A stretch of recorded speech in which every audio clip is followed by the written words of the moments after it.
Les services collectifs, un moyen des pouvoirs publics pour assurer la justice sociale. Qu'entend-on par service collectif? Un service collectif a 3 caractéristiques. C'est d'abord un service non marchand, c'est-à-dire que le prix du service représente moins de la moitié de son coût de production. Il est ensuite fourni par des administrations publiques, locales, centrales ou de sécurité sociale. Enfin, il est financé par des prélèvements obligatoires, des impôts ou des cotisations sociales. Prenons d'exemples de services collectifs. L'éducation est effectuée par une administration centrale. C'est le ministère de l'Éducation nationale. Il est financé par les impôts.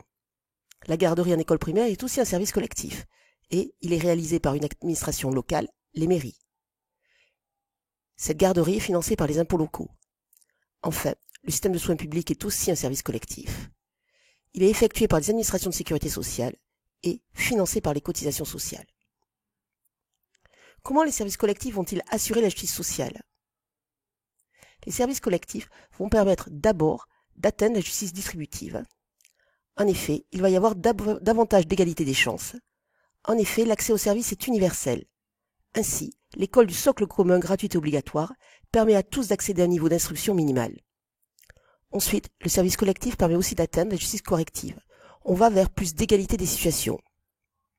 En effet, plus le revenu est faible, plus la part des services collectifs dans le revenu va être forte. Ensuite, les ménages qui ont des revenus faibles contribuent moins au financement du service collectif.